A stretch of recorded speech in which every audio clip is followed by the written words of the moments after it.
Let's testify, man. Oh God, you've done so much for me. I'm grateful and overwhelmed here at your feet. And I could stay here forever, Lord, but you call me to something more. And I hear you say that you have a plan to use every broken woman and man to display just how good you are. We are your living pieces of art. What good does it do to hide away when all of my scars are a picture of grace? All right. So I will testify of the power of God. I will tell the world of the hope I have found. For my body was broken, my heart was made whole, and that's too good to keep to myself. So I will testify of the power of God. Oh, do you believe it? Has he done it for anyone else? I said, has he done it for anyone else?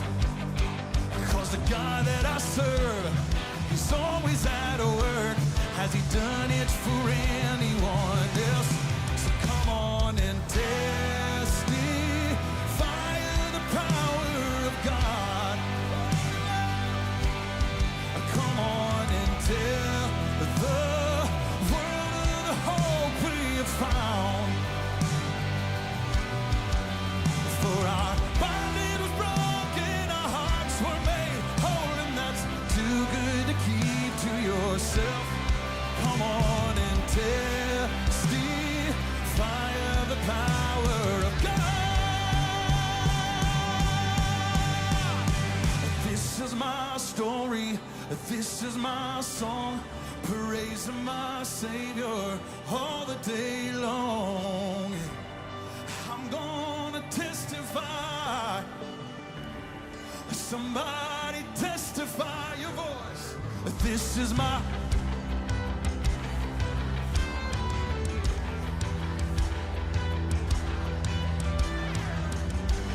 So I'm gonna testify. Somebody testify. Come on, take it up. Jesus, my champion, the victor of grace, the only one worthy of all of my praise. Yeah.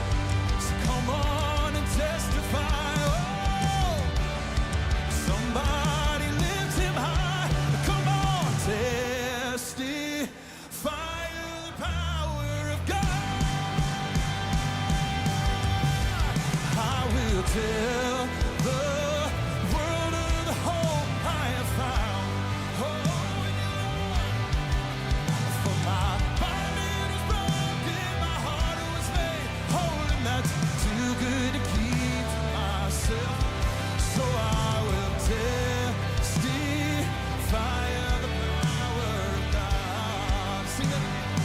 Oh, my body was broken, my heart was made whole, and that's too good to keep to myself. So I will testify of the power of God. Oh, let's do that right now, Murfreesboro.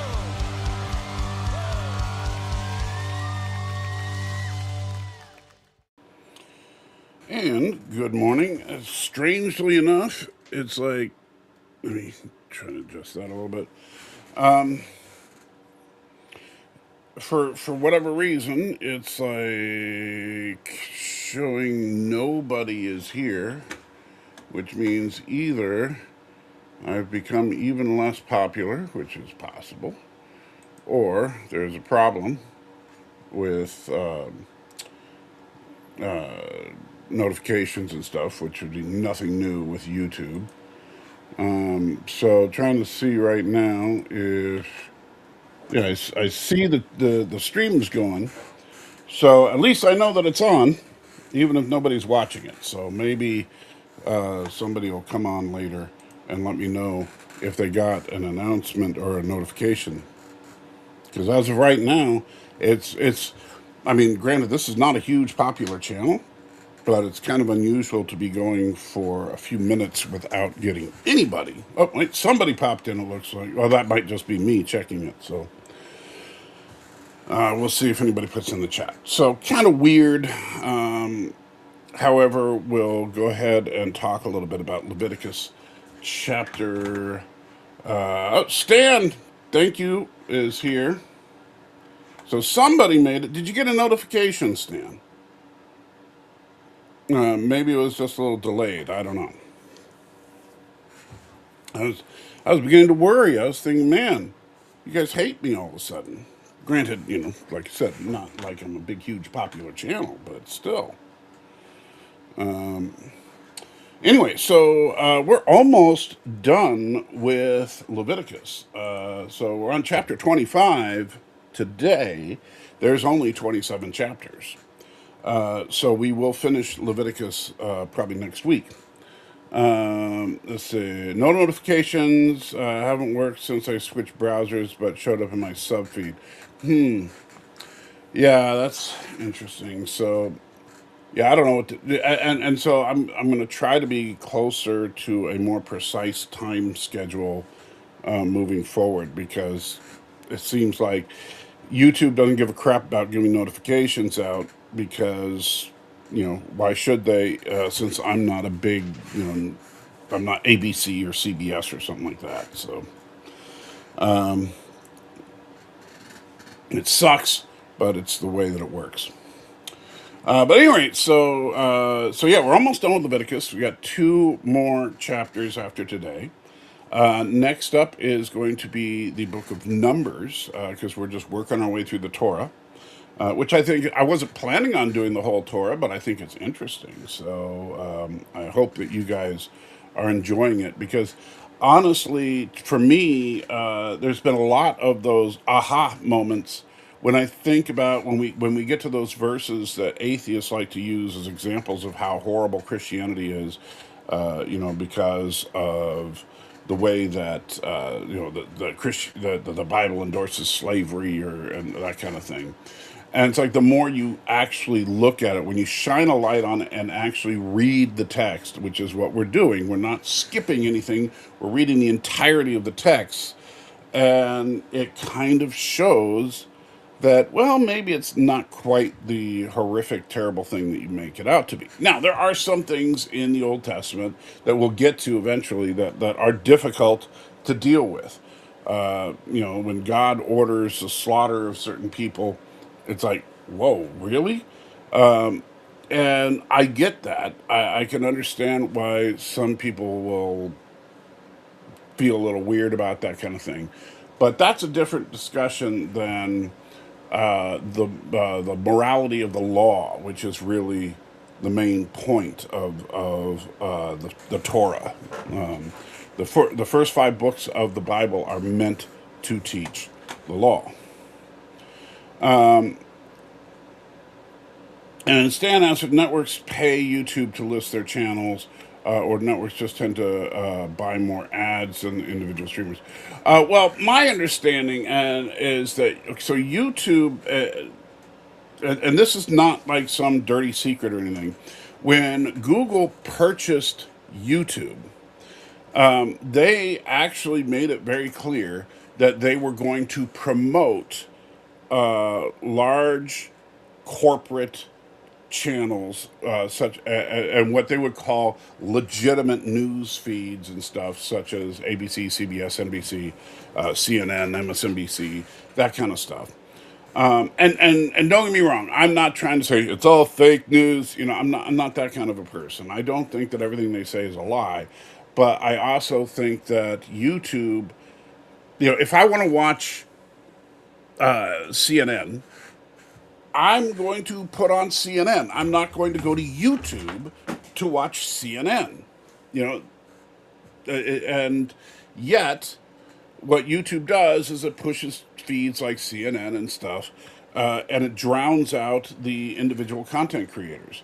And so what did people do? And this is really how I think YouTube is kind of imploding right now, because what happened to the individual content creators is a lot of them then turned into fake news. And I mean that in the quite literal sense, because a lot of the more successful YouTubers nowadays are people that take stories from CNN or MSNBC and simply put their own spin on it and act like they're a news source. And so then people will listen to these guys who are basically just people sitting in their houses reading the same news stories that everybody else does, and then putting their own spin on it and recording a video on YouTube. People are watching these guys thinking that's legitimate news, but MSNBC is obviously fake because they're liberals or whatever. I have a big problem with this, because that's where we end up with people. And I'm sorry if you guys, any of you that follow this guy, I'm not trying to single him out, but he's a splendid example of this, and that is the conservative YouTuber, well, conservative in quotation marks, Tim Pool. I've had a lot of people tell me how great Tim Pool was, how they got their information from Tim Pool. And, okay, so I watch his channel for a brief minute, and it's the same kind of talking head BS that you see on a million other YouTube channels, where you have some guy who's clearly got an agenda and is telling you the news with that agenda in mind. But the interesting thing about Tim Pool is that, like so many other people on YouTube, he's just there to make money. And don't get me wrong, there's nothing wrong with, if your motivation for being on YouTube is solely to make money, best of luck to you, right? You can make money on YouTube if you do it right. There was a time when I was making about $1,500 a month off of YouTube, and I was hopeful that one day that would just be my full time job. Unfortunately, then I had developed a conscience, and so I, you know, stopped making all that money. But at any rate, but Tim Pool, the reason I put very little credence in someone like that is that you can pay him so that to influence his opinion. It's kind of funny because his career is influencer, right? And there are so many people on YouTube that call themselves influencers nowadays.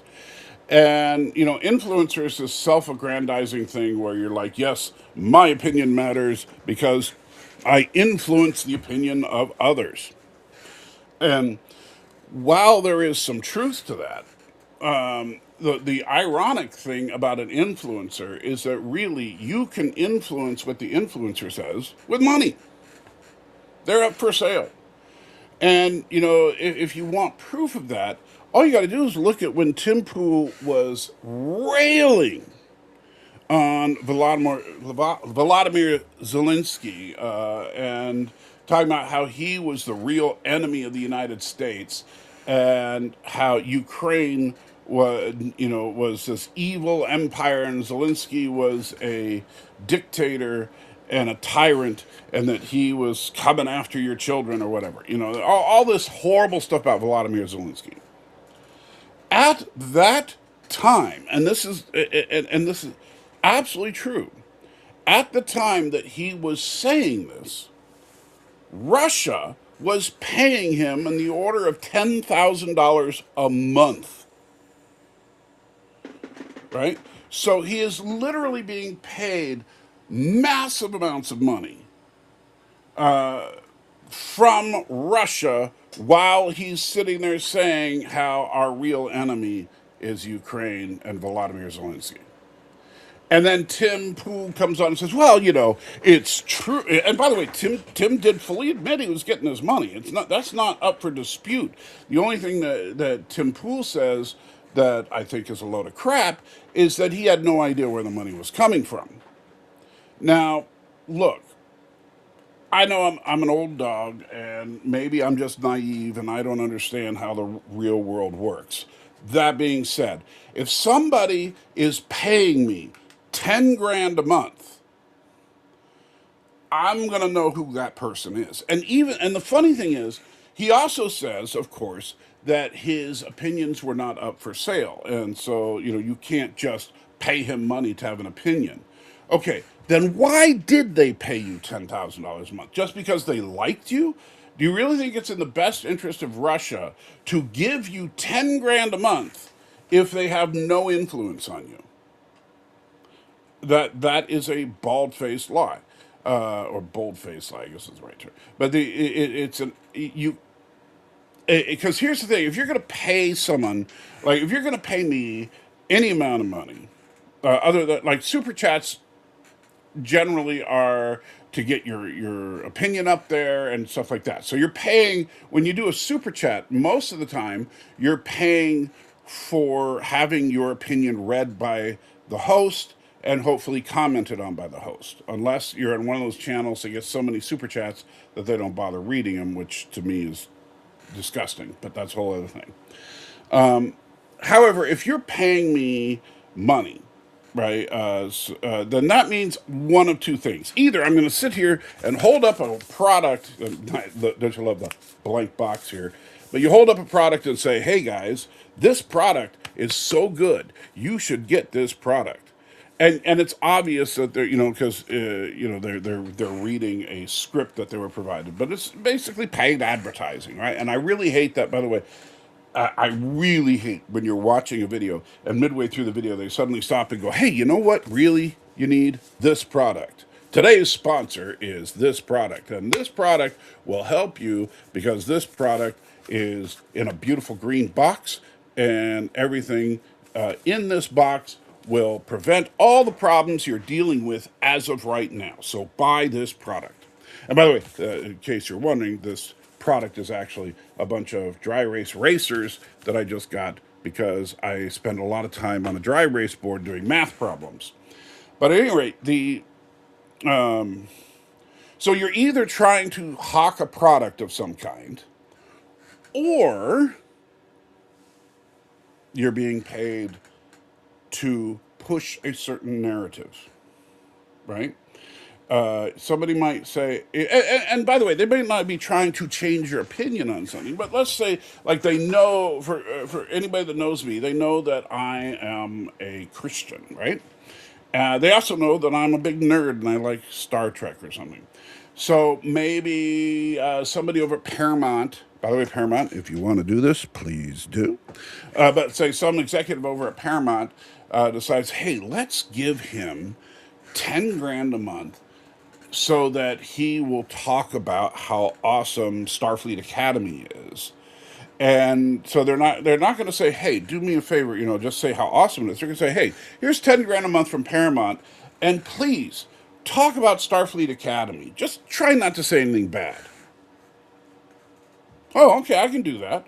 I can talk about the good things about Starfleet Academy, and so I do that, and hopefully, from Paramount's view, they get a few more viewers to make up their 10 grand that they spent on me.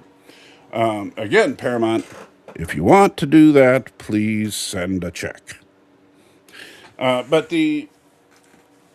and so they're not necessarily paying me they're not trying to pay me to change my mind, but they're paying me to talk more about something, and to only talk about the things I like about whatever that thing is. So that's a common thing too. But no time ever does a corporation or country start giving wheelbarrows full of money to someone without getting some kind of benefit from it. That does not happen. Vladimir Putin is, or Vladimir Putin, Vladimir is Zelensky, but if Vladimir Putin is not going to send someone 10 grand a month just because he likes their podcast, right? That's not going to ever happen. But that's what Tim Pool would have you think, is that, well, Russia was just giving me money. Sure. Anyway, so that's I don't mean to get on a tirade. And again, it's not to single out Tim Pool. It's just he's the easiest example because he's got such a flagrant, incident of this, and yet his fans will insist that he's truly unbiased, that he's giving you the real truth, while everybody else is burying the facts and hiding the truth and all that. And and if you believe that, hey, you're entitled to your opinion. But the problem is that you are certainly can have your own opinion, but you can't have your own facts, and the facts about Tim Pool kind of speak for themselves. It's like, yeah, me and Trustin during our small group time earlier this morning, we're talking about the whole ICE shooting and the fact that people on both sides of the shooting have this twisted narrative as to whether or not this guy brutally gunned down a sweet innocent person in the streets, and basically it was a government sanctioned assassination, or whether or not this evil terrorist woman tried to use her vehicle as a weapon of mass destruction and barrel down onto these innocent, sweet ICE agents who fired their peace guns purely in self-defense. Right? Neither of those narratives, of course, is true, but that's what both sides are pushing. And when you look at the actual evidence, it's like very, very different. You know, was the shooting legitimate? Sure. But was she a terrorist? No, she was trying to escape. And that's all pretty plain and clear from the video. But everybody wants to just see the parts of the video that support their narrative, and they kind of ignore the things that don't support their narrative. That's what we do. All right, so I'll talk about the chat a little bit, and then we'll get right into Leviticus 25. Tristan says it would be nice to find a place that just gave the facts on a news story, then I could come up with my own conclusions. It's a hard thing to find these days. Yeah, it used to be something called the news. Unfortunately, what ruined that is, even though I don't hate them as an institution, what really ruined modern news is CNN. Prior to the existence of CNN, the news was the show that the networks put on at 11 o'clock at night to inform people that were interested. Usually, like there was usually news at 6 and 11 on most networks. And the news, the purpose of the news was simply to inform you of what was going on, and that's that. And it was always boring. I remember when I was a kid, the news was boring. I didn't want to watch the news, right? Now the news is the most exciting program on television, right? And so what happened was CNN started up, and well, now you got 24/7 of a news channel. What are we going to do? There's not that much news. And so they start filling their dead time with commentary. And some of it was good, some of it not so much. And then, Fox comes along with their spin on it, where they were trying to say everybody else is, a bunch of crazy liberals, but we're going to be fair and balanced. And fair and balanced, the idea of fair and balanced, I like. They didn't actually do it, but I like the idea. And some of the shows on Fox in the early days, I thought were like the early Bill O'Reilly show, I really liked because Bill O'Reilly would bring people on and really grill them as an interviewer. He was a tough interviewer and hard hitting and all that. I like that. And when you looked at Hannity and Combs, that was actually a really interesting show because Sean Hannity, most people remember him. He's a conservative commentator, and then Alan Combs was a liberal. And the two of them would co-host the show and argue about different issues. And it was actually interesting to hear both sides. The problem is that I think they did this on purpose. Hannity would always bloviate and Combs was more, had a softer tone to him. And so Hannity was able to bully Combs a lot of the times to where it was really the Hannity, and maybe we'll hear from Combs once in a while. But the idea of the Hannity and Combs show was a brilliant one, to have a conservative and liberal commentator side by side talking about these stories. I thought that was brilliant. The execution was a little flawed. But the problem was is that they tried to fill all their dead time with this commentary, And so then all of a sudden, news just became about commentary. It was no longer about what happened, but what they think about what happened. And, so people are more interested on, watching. If you want to watch a conservative bent on things, you watch Fox. If you want to watch a liberal bent on things, you watch MSNBC. If you want a left of center but not really hard liberal stint on things, you watch CNN. But the news was no longer something you watched just for what happened. Now the news was something you watch for the personality. And, whether you wanted to watch the angry liberals on MSNBC or the angry conservatives on Fox, you just tuned into either would make your blood boil because you were mad at them, or you could cheer on because you agreed with them. And that's contributed to what I think ultimately happened during the pandemic, which is where everybody started radicalizing themselves by focusing in on things. If you're liberal, and don't get me wrong, I'm not. Doesn't matter which side of the aisle I'm talking about, but if you're a liberal and you start going through YouTube and you watch nothing but videos on that are liberal bent, you're going to become more liberal. And then eventually you're going to become a leftist. And then eventually you're going to basically be an anti capitalist. And you're going to think that everything that the United States is an evil colonizing nation, blah blah blah.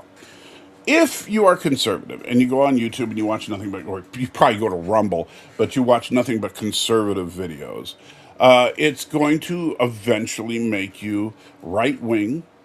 And unfortunately, something that's been embedded into the far right as of late is things like white supremacy and stuff like that. Now, the problem is of course they don't say we're white supremacists.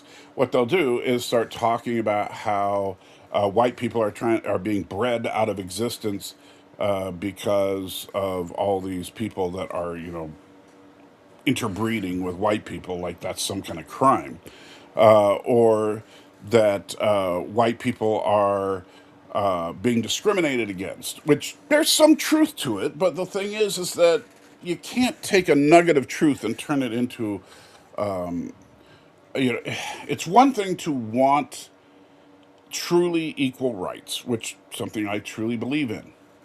It's another thing to basically turn that into a let's deport all the foreigners to the point now where you have people, Trump himself saying things like we're just going to revoke the citizenship of people from countries that we don't like, especially if these people are in any way, shape, or form anti American with their feelings, right? What happened to the First Amendment, people? You don't get to just revoke someone's citizenship because you don't like what they're saying. That's insane. And the fact that people are supporting it is even more insane.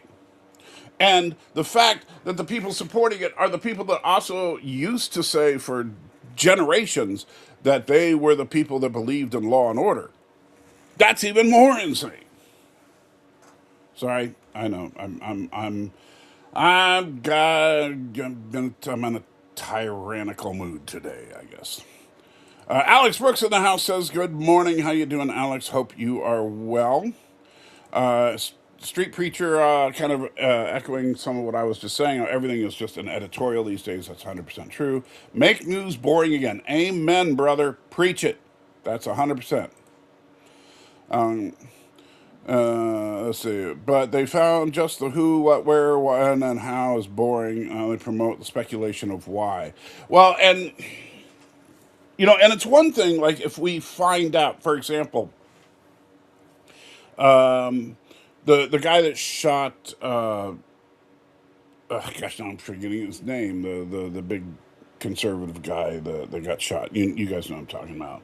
But for some reason, I'm drawing a complete blank. I can see his face, and I'm just forgetting his name. But at any rate, so You find out that the shooter, what his motivations are.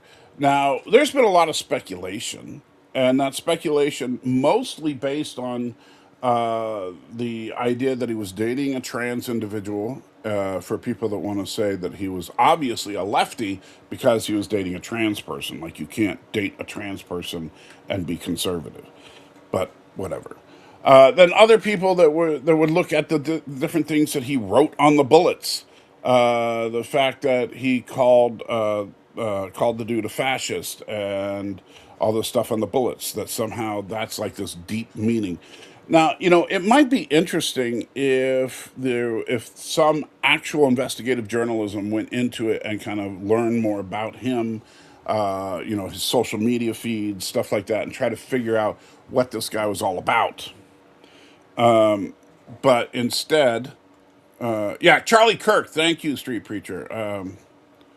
But it would be interesting if some investigative journalism actually took place and we tried to find out more about this guy.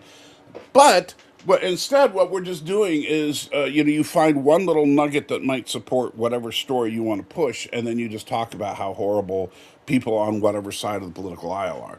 Whether or not you want to say Charlie Kirk got what he deserved because he was an evil fascist conservative, or you want to say these crazy liberals are just shooting people. And by the way, that's the dumb thing. I actually like if you watch some of these debates and stuff between liberals and conservatives. The current conservative narrative is how violent liberals are, right? And they say that based, and they all say the same thing. Look at this. Conservatives are being shot in the streets. Look at Charlie Kirk, and it's like Charlie Kirk was one guy. He was shot by a nut job. And you know what? Yes, there are some liberals that were celebrating the death of Charlie Kirk. Those people are sick and wrong. But uh, generally speaking, people I know that are on both sides of the political aisle were shocked and saddened at the death of Charlie Kirk, right? Most liberals did not celebrate. And by the way, there were plenty of conservatives that were making all sorts of jokes and stuff when Nancy Pelosi's husband got the crap beaten out of him, right? And those people are just as sick and wrong. But most conservatives that I know were horrified at what happened to Nancy Pelosi's husband, right? And so I don't think that everybody are these crazies on the fringe, but that's what they make it out to be. But anyway, so yeah, so the current narrative from the Republicans is how violent the liberals are, and they always cite the same thing. Well, it if you can't cite more than one incident, that's not a trend of violence.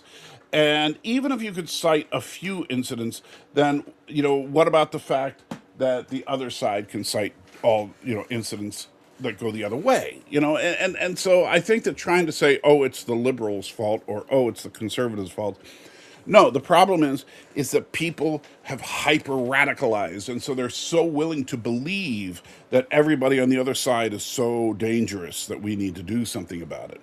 And that's why we get to a point where we now have a president who has abducted a world leader, is threatening to take over not one but two other sovereign nations, and and has a police force that is unaccountable. They don't carry body cams. They hide their faces, and they literally abduct people in the streets as a standard practice. This isn't an isolated incident when they direct grab somebody off the street. And some of the people they abduct, U.S. citizens. Some of the people aren't. So and all that. But you know what? We have rule of law in this country. We're supposed to, and I know they say, well, but then people get away. Well, then people get away. That's I'm sorry. I know that sucks. We want all the bad guys to go to jail or to be deported or whatever, and we want all the good guys to always have a perfectly safe environment. But the only way to make that 100% is to be a complete tyrannical system. And I don't want Big Brother watching. I'm sorry. I don't think necessarily that we need a tyrannical system that has total control over everything. I would much rather deal with the fact that there are flaws in our system. And some people like Charlie Kirk literally died on that. He genuinely believed, and I'm not saying this to be silly or ironic or to say that you should ban guns, but Charlie Kirk literally died on the mantle of deaths as a result of the existence of the Second Amendment are okay because it's more important that we have the Second Amendment. Charlie Kirk believed that, and I think he believed that right up to the day he died. Now, whether or not that's true or not is an option for debate. That's not what I'm talking about. I'm just saying that I do think that we are a nation built on the fundamental principle of as much freedom as possible. And we're moving away from that right now. And that's dangerous. So, cool. Where can I buy that box? Amazon. If you click on my affiliate link, that I should have made one. Arabic says, good morning, good to see you. Josiah in the house is, I watch one person when it comes to politics. Name is Devin Stack. I don't know who that is. If it's a YouTuber or a podcaster or whatever, then he's just recycling information like everybody else. AI made me animation of my drawing. It makes pretty cool. AI stuff can be cool. How can I forget Kirk? Look, I know it's one of the, and look, I'm an old man. You'll understand in a few years when sometimes your brain has so much information in it that it's stumbling around to try to find the right information at a given moment. Daniel says, "What does it take to be a traitor? I heard the U.S. must be in a state of war, and you really must sell." What does it take to be a traitor? I heard U.S. must be in a state of war, and you really must sell some or something out. Well, okay. So as far as what is a traitor is a person who actively works to oppose the United States of America. And particularly and so in the case of soldiers and elected individuals, they swear an oath to serve and protect the Constitution of the United States of America. The president takes that oath. Everybody in Congress takes that oath. Everybody in the military takes that oath. And so a traitor is a person that betrays that, as far as those groups, someone that betrays that oath. And the, treason itself is not a common crime, to be honest. It's very difficult to get somebody on treason. But what does it take to be a traitor? I mean, I ain't saying because I don't want to get in trouble. Let's just say that there are prominent people that I think would fit that bill. Let's see. Republicans are more submissive than left-wingers. Josiah, look, first of all, historically, that's simply not true. Generally speaking, the political left has always been if you look at they tend to be when you see protests like the flower children of the 60s and stuff like that. Yes, they tend to be on the political left. However, and the political right, you don't see as often staging those types of protests. I will totally grant that. Does that mean that people on the left are inherently more violent? No, I think that it just shows they're anti-authoritarian, and if you're anti-authoritarian, then you're going to tend to bump heads with those in power. And Where I think we see a problem is I don't if somebody is peacefully protesting, and I'm not talking about when people start, breaking stuff or anything like that. People are peacefully protesting, and it gets violent. Then you need to do a full-on investigation as to why did things go violent. And so if you look at the ICE shooting is a perfect demonstration of that, because if you look at the ICE shooting where Rebecca Good was killed, was Rebecca Good attacking the ICE agent with her vehicle? I think the answer to that is no. She was attempting to escape, but I don't think that she was actually intentionally weaponizing her vehicle. She was not intentionally trying to run over the ICE agent. She was trying to get out of the situation, which was a crime, but it was not. But it was not an attack, and it was not technically violence. It was fleeing. Now, unfortunately, her vehicle may have made contact with the ICE agent.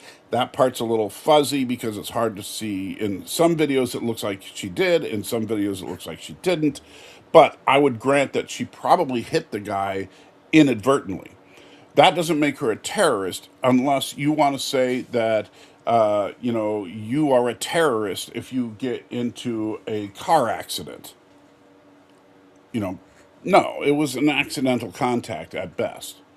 Now, on the flip side, do I think that the ICE agent was a horrific monster for shooting her? No, I think that it was reasonable for him to believe that he was in danger. That was a clean shoot, as far as I'm concerned. However, he shouldn't have been there in the first place. He should have had a body cam on, and he certainly should not have had his personal cell phone in his hand at the time. Those are all big red flags.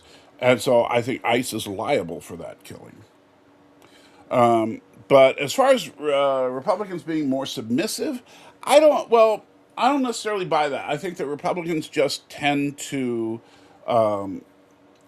fight within the system because right now, even though they sit there, and this is the big gotcha of it.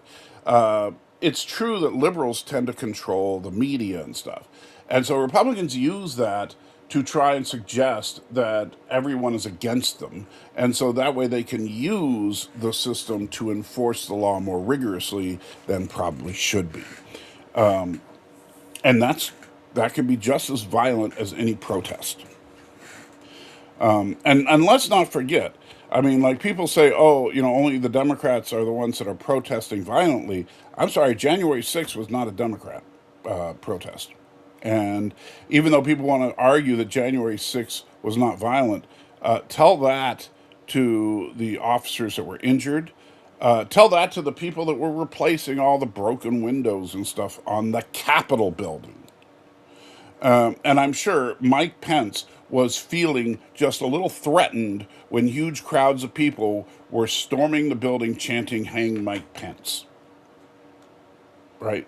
The fact that you had people carrying an enemy battle flag, which look, I live in the South. I don't hate people who fondly think about the Confederacy and stuff, but at the same time, the Confederacy was a fallen enemy of the United States, and to take a Confederate battle flag and wave it on Congress, on the what you might call sacred ground of the United States Congress.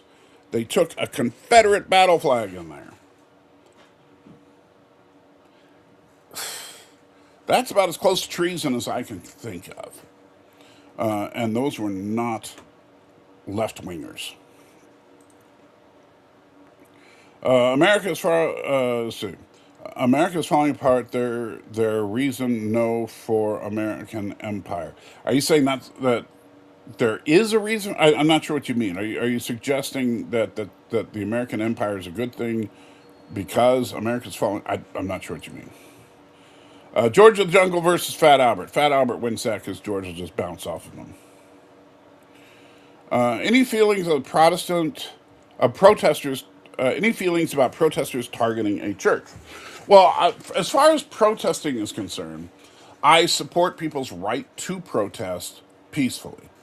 I am a firm believer. And by the way, up until like with the ICE shooting, when Rebecca Good was protesting by blocking traffic, it was illegal, but it was peaceful. She was, and what they should have done was basically surrounded her car with other vehicles, pulled her out of the vehicle, and arrested her. That's what they should have done.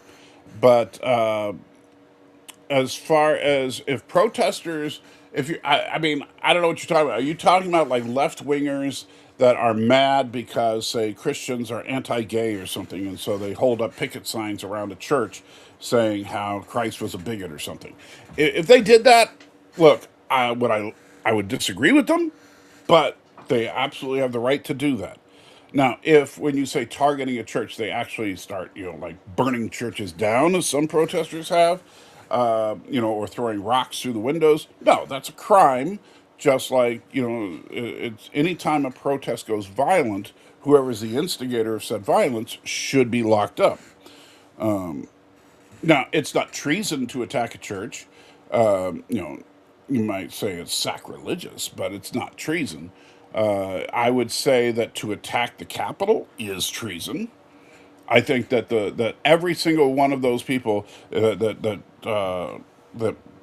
the president pardoned after January 6th was a traitor, and they got off easy by not being charged with treason. Josiah lives in the South as well. Let's see. I think there's a body cam from the good shooting. Not sure from who. No, there is no. That's the thing, Daniel. None of the ICE agents were wearing body cams. The footage you're talking about was footage from the guy that actually pulled the trigger. I can't. I'm not going to repeat his name, even though I did know it, because I think that's doxing and inappropriate. But the guy that actually fired the shot, and he pulled while he was walking around the vehicle, and you can see this from other angles. He pulls out his personal cell phone, and so he just pulls out his phone and starts recording. And so he's holding up his phone in front of him while he's walking around the vehicle. That is not a body cam. There absolutely should, and that's the thing. If all of them had body cams, that footage would be a matter of public record. And that's I think why ICE doesn't wear body cams, because they don't want that on the public record. But yeah, they absolutely should have body cams. But no, there was not a single body cam there. The guy whipped out his cell phone, and I was telling this to Tristan earlier in our small group time. I personally, this is just my personal belief on it. I'm could be wrong. I think what happened was the guy that ended up shooting Rebecca Good, he pulled out his phone because he thought he was going to get a viral video out of it. He thought he was going to get one of those videos where it says, "This Karen thought she was above the law. Then she learned her lesson." And then you have it so that, she ends up getting pulled out of the vehicle and arrested. I don't think he was intending to kill her. But I think that he was thinking he was going to get a viral video, he was going to make a bunch of money off of it or whatever. And, unfortunately, it ended up with her death. That's just my thought. But I absolutely, I mean, because Christy Nome is sitting there acting like this guy is sweet and innocent and everything, and then there's been a thorough investigation. I'm sorry, no thorough investigation has been conducted, because if there was, he would not have a job, because there's no way that you can tell me it was appropriate for a guy who was dragged down the street by a car 6 months ago to be standing in front of a hostile vehicle. Not only that, but to have his personal cell phone out in his hand, meaning that, when he had to draw, he had to draw his weapon. He had his gun in one hand, sorry, his weapon in one hand, and his phone in another. And so he's got objects in both his hands when he's shooting her. And that's just beyond stupid. So, yeah, there's no way. I mean, yeah, that's just stupid. No, the event that Don Lemon was at, where anti-ICE protesters invaded a Catholic church during service. I saw a blurb on YouTube saying, "How much trouble is Don Lemon in?" I don't know anything about it yet, so I honestly don't know enough about it. Figured you have seen it. No, I've not yet seen it. And then there's an X post about it because, the real news is on X because, everything else is fake news. I'm just kidding, but yeah. So, Don Lemon tried lecturing a pastor First Amendment after a mob of far left activists stormed church in Minneapolis. Let's be clear, the First Amendment protects free speech, not chaos. Well, so yeah, again, I don't know what. I'll see if I can find out more about the Don Lemon situation, but at the same time, I that doesn't. Neither side is justified, and the problem is what you do is you have people on the political right that will look for stuff like this to promote. People on the political left will look for stuff like the ICE shooting or Floyd or whatever, or January 6th. But it's not that one side or the other is more bad. Violence is bad in either case. Now, as far as what Don Lemon did, I don't know. Did they actually commit violence? I don't know. Because the video that I see here shows Don Lemon holding a microphone talking to someone. It doesn't show them breaking into the place and doing damage. So, I don't. And by the way, busting into, and this may sound crazy to people, but if you walk into a church that's the door's not locked, but you walk in and during service, most churches, I'm not Catholic, but most churches, they're not going to stop someone from coming in, right? Because they're open. Anybody can come in, right? So if somebody busts on in and then starts making a ruckus, now, if they did it at our church, we have security at our church. They're actually paid police officers, the police officers and local sheriff that we pay to be at all of our services on their off hours, and so they would very quickly, converge on the guy and escort him out, right, and trespass him off the property. But it's not necessarily a crime for him to go in there. If they say you're not welcome here and he refuses to leave, now he's trespassing. But it's not a crime for him to go in, even with the cameras rolling. And at least from the little bit of footage that I see on the screen, I can't hear the sound, so I don't know what they're saying. It looks like Lemon is just interviewing some guy, probably the pastor, because the guy has, one of those little microphones that pastors typically use when they're preaching. So he's just interviewing the guy, and the guy is talking to him. So unless he says, "Hey, you need to leave," there's no crime. But I'd have to see. I'll see what I can find out about it. I'm not going to get to the reading today at this rate. I heard that the woman who got shot was mistreating her kids. Did you hear that now? And how is that relevant? Even if it's true, hey, I heard the ICE agent was into porn. That's just character assassination. I don't, I do care about her kids, but that's not relevant because even if she was full on abusing her kids, that doesn't justify her getting shot. Granted, again, I wouldn't charge the guy with manslaughter or murder, but that doesn't justify it. And honestly, Josiah, that's the kind of thing that makes me sick right now is that people are doing, they're trying to come up with reasons to hate her instead of just trying to get to the truth of what happened. Just the easiest place to find the video. Oh, that's fine. Like I said, I don't know anything about it. I'll do some homework on it, hopefully before next time. Do you think he would still be alive if he had not shot her? If you're asking if I think Rebecca Good would still be alive if that ICE officer hadn't shot her in the head, well, yeah, because shooting someone in the head tends to end your life. Godzilla versus the Hulk. That's a tough one, actually, because the Hulk is incredibly durable and incredibly strong, but also very small. Godzilla is huge, and so it would be difficult for the Hulk to actually hurt Godzilla. But likewise, it would be difficult for Godzilla to hurt the Hulk, because even if Godzilla could injure the Hulk, because I would dare say Godzilla's atomic breath would probably hurt the Hulk. However, that would just make the Hulk more angry, which would make Hulk stronger. And we've seen Hulk go up against giant kaiju type creatures before, like in Thor Ragnarok. So I think Hulk wins that. But it would be a very long fight. My church security cameras film 24 hours. My church is off a freeway. Well, like I said, our church, we have police and sheriff surrounding the building at all our services. And actually, now we have people there all week whenever the offices are open. There's a whole crowd of protesters making a scene at the door. Well, but protesters making a scene at the door, again, is not a crime. Unless they're doing something, unless they're violating the law, it's not a crime to protest. It's not a crime to, like if you're marching in front of a place that you don't like holding a picket sign, that is your constitutional right as long as you are not on their private property. Now, when you enter their private property, like, Lemon is clearly in the church in the little footage that I see here. And so at any time, the rightful occupants of that building can tell Lemon that he needs to leave. And if Lemon refuses to leave, he is now committing the crime of trespass. And so, but I don't know if he did that or not. Apparently, they disrupted the church service because they thought it was ICE supporters or something.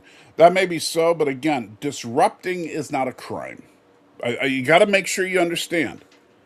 It would be a crime if they did anything violent or if they were told to leave and they refused. That would be illegal. It's not a crime to walk into a church and cause a ruckus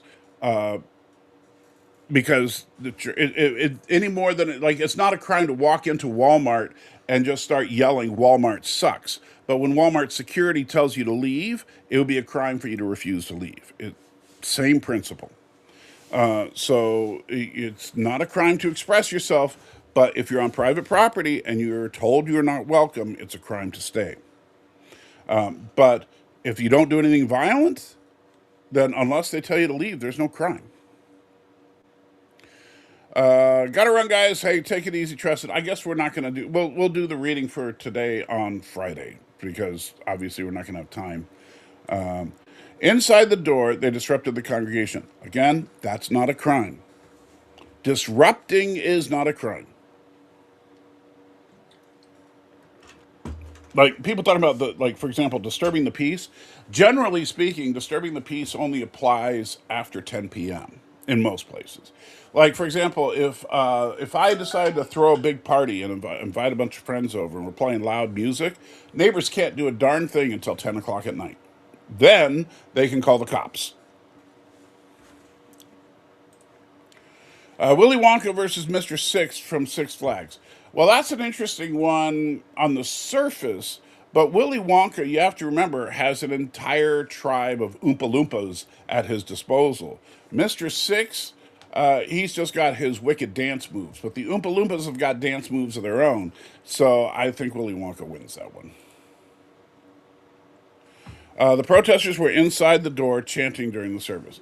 Again, that's not necessarily a crime unless they are told to leave. And I don't know, again, I've not seen anything, but unless they are told to leave and they refuse, there's no crime. Yelling and protesting and all that is not illegal.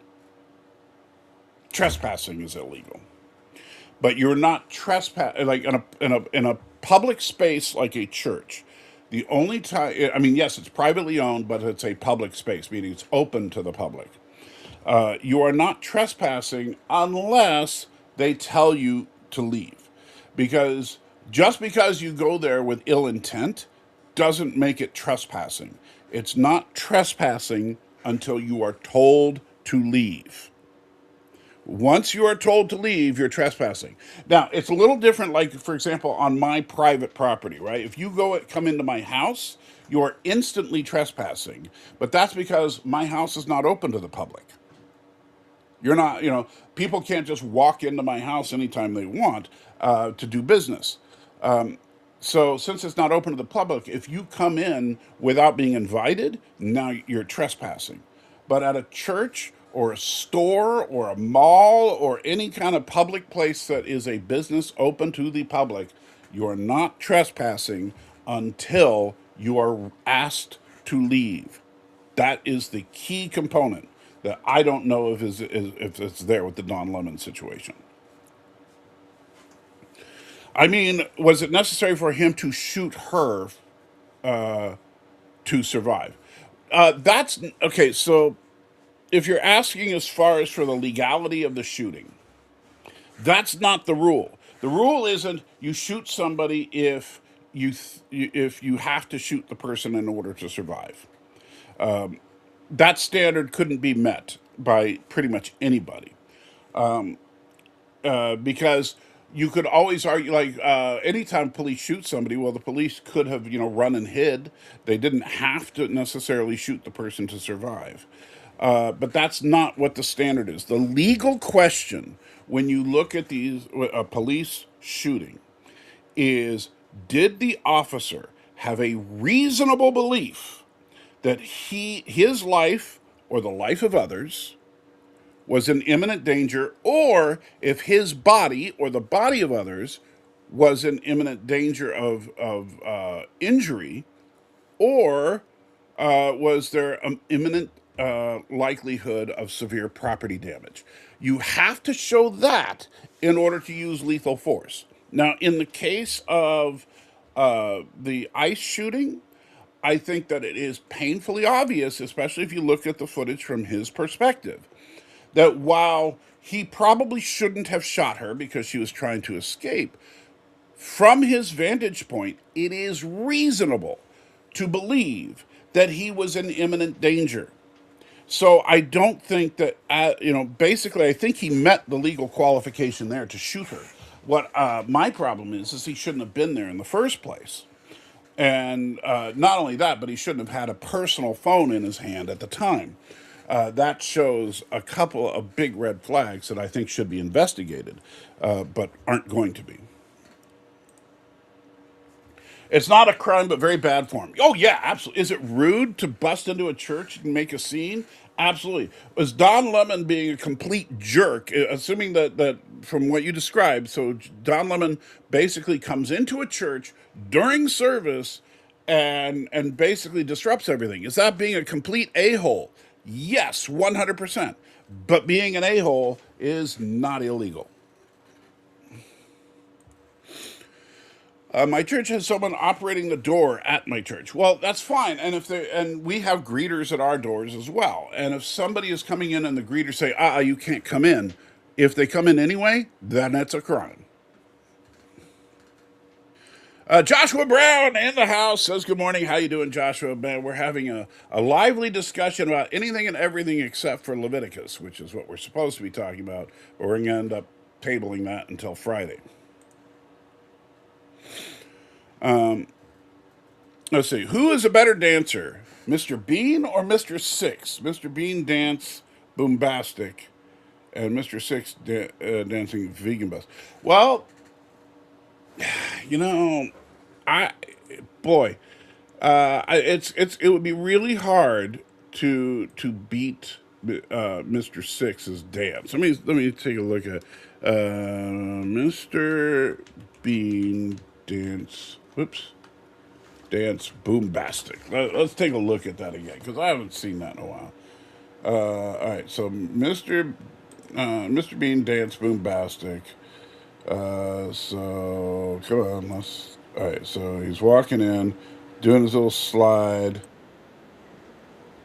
and so I mean, yeah, it's look. Uh, here's the problem, and let's go to Mr. Six dance. All right, so all right. So we'll go to the original Mr. Six spot. Let's see. Yeah. So we go there, bring that up. All right. So Now, let's. So here's where we're going to do our deep analysis for. All right, so share screen window. All right, so here's Mr. Six, and so we'll see his dance for a second. All right, so yeah, he's doing his thing, and all right, we don't need to see on the bus. Da, da, da.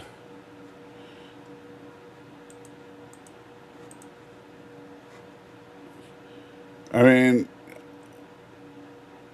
yeah, he's definitely got the moves, and he's getting the whole crowd in on it, right? So now we compare that to Mr. Bean here, and all right, so he's strutting his legs there, making himself look all good, yeah, doing whatever the heck that's supposed to be.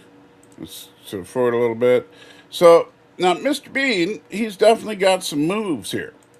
But I would dare say that Mr. Six, considering that Mr. Six is 6 times Mr. Bean's age, those dance. I mean, I couldn't do those dance moves, Mr. Six, and I couldn't have done them 5 years ago. So I have to give it to Mr. Six. Sorry, gonna have to give it to Mr. Six, just based on the fact that Mr. Six was like 130 years old, and yet busted moves better than most 20-year-olds could.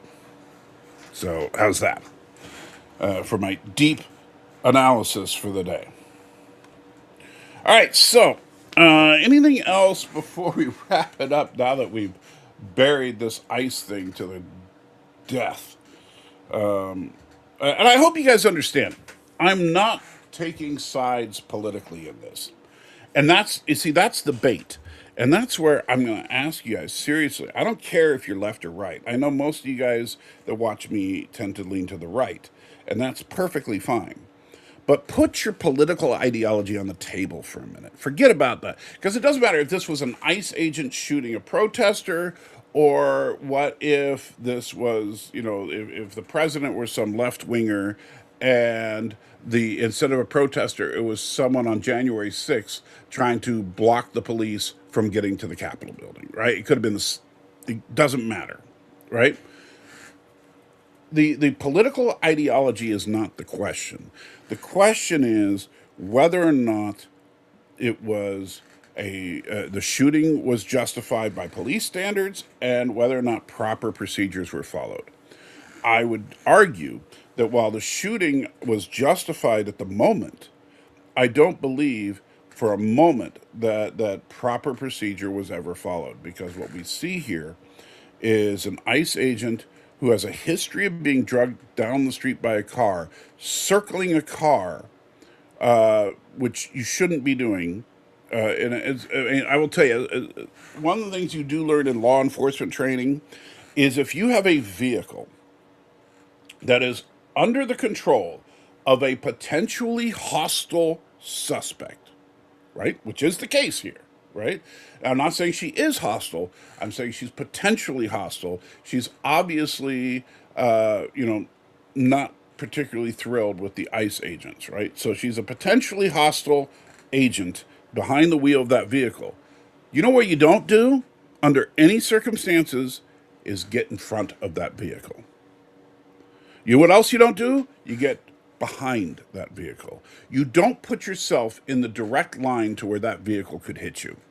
Because then, if that person was the domestic terrorist that Kristi Noem and Donald Trump make her out to be, if you are actually that evil domestic terrorist and you're standing directly behind or in front of the vehicle, you're giving them perfect opportunity to hit you, right? And so now what's interesting, and that's where I say if you actually look at the video footage from every angle that's available, not just his personal cell phone footage, it's but even on his personal cell phone footage, we were looking at that in the small group, and it's pain. Like you see her hands are on the wheel, and just before her vehicle goes forward, you see her turning the wheel so that, and actually it's while she starts to move forward, she's turning the wheel to move away from the officer.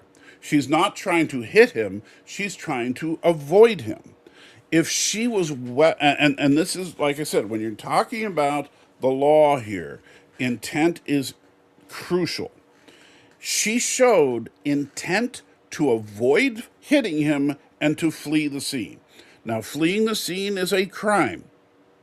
I'm not defending her in that respect. I think she's absolutely, if she were still alive, I would charge her with obstruction and I would charge her with fleeing the scene of a crime.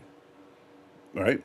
And, by the way, so if her vehicle did in fact clip the officer, then I would probably charge her with reckless endangerment as well.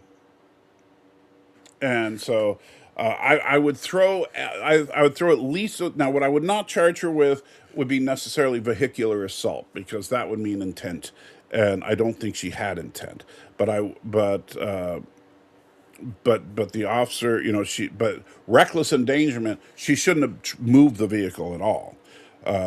And so and that would get her pretty stiff punishments, all things considered. So depending on, let's see, let's take a look. What could if she's in Milwaukee, I believe, right? So what is the punishment for? We'll start with obstruction. So, all right. So, obstruction of justice is a Class A misdemeanor or but obstruction of an officer up to a Class 1 felony. So, let's see. So, if you went with the obstructing an officer is the misdemeanor, and let's see, at least innocent persons can be great. Okay, so it would be a class H or G felony if the obstruction leads to an innocent person's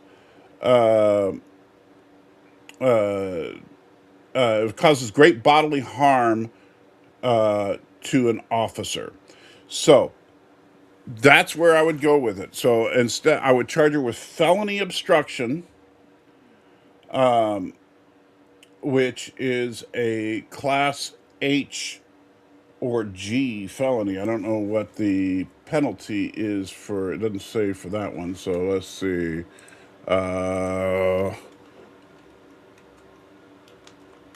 For class H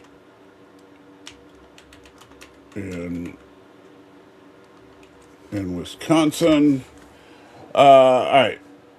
So, Class H felony carries a maximum penalty of 6 years in prison, a $10,000 fine, or both. All right. So, 6 years in prison for that. That would cover her obstruction and the fact that the officer was injured. And so 6 years in prison for that, I think, is harsh, but I'm okay with it, right? And that's where I would go. I would absolutely go for felony obstruction because the officer was injured. So let's see, what is the for fleeing a police officer in Wisconsin. All right. All right, so fleeing or eluding a police officer in Wisconsin is also a Class H felony, which means that she could get 2 6-year sentences plus up to $20,000 in fines. So forgetting about the fines for a minute, that if she had the money, charge her the fines. I'm okay with that. But as far as the 2 6-year imprisonments, those could be served concurrently or sequentially. And depending on the judge, you could go either way. That means she could go to prison. She could be sentenced for up to 12 years in prison, which means even with parole, she's going to end up serving 6. And so I think that's perfectly okay. 12 years sentence, 6 years served. I'm totally okay with that. Unfortunately, she's dead, so she won't serve. Finish the cover of your comic book. Good for you. Speaking of Mr. Bean, how does Mr. Bean defeat Shere Khan? I assume you mean Shao Kahn from Mortal Kombat. I would love to see a Mr. Bean skin added to the Mortal Kombat game, but the problem is Mr. Bean would just always win, and usually by accident, because Mr. Bean would, probably start doing his dance, and it would throw off anyone he was fighting, and they'd miss with every punch they threw and every kick they threw. They would miss Mr. Bean, and eventually, like for example, Scorpion would throw his chain and yell, "Get over here!" But then the chain would bounce off something and hit Scorpion in the face. I don't remember what Shao Kahn's special move is, but it would backfire on him. That's just how it works with Mr. Bean. And that was my wife reminding me that I need to go driving Uber, so that I can, get her a fur coat or something. Kidding. That's just a joke. If you're watching, babe. But but no, she was very kindly reminding me that I do need to get going because I'm way behind on my bills. But guys, I do ask you, try to put your cognitive resources to the test when you see this kind of stuff. When you see video footage of somebody getting shot or accosted or whatever, and even with the lemon thing, I'll look at it, but if I may not come to the same conclusion as you, but if you you know if you see this kind of thing, and you can't be dispassionate about it, then whatever you think is going to end up being biased. You've got to be able to break yourself off from it and look at the facts as they are. Like you said, it's not a crime to bust into a church and ask questions. If they say you need to leave and he doesn't, now he's trespassing. That's a crime. Not a serious crime, but it is a crime. And the church would absolutely be within their rights to press charges on him. However, can't press charges just from being there. They need to ask him to leave. That's the key part of criminal trespass. Oh, you meant Shere Khan from Jungle Book. Oh, isn't that the? I remember what was Khan? I haven't seen Jungle Book in forever. Let's see, Jungle Book Khan. Okay, yeah, he's a tiger. That's why. Yeah, so he's a Bengal tiger. So I think what will probably happen is, tigers tend to pounce, right? So he'll get ready, and Mr. Bean will be just obliviously walking through the jungle, and Shere Khan will be getting ready, and he'll sneak up on him. Mr. Bean will be completely oblivious as he's like doing a dance off of Mr. Six or something, and then just as Shere Khan leaps, Mr. Bean does a great dance move that just happens to get him right out of the way. Shere Khan goes right past him, smashes his face into a nearby tree, completely shattering all of his teeth. His snout is broken off, and he just sits there in agonizing pain and dies at Mr. Bean's feet. And that is why we read Leviticus.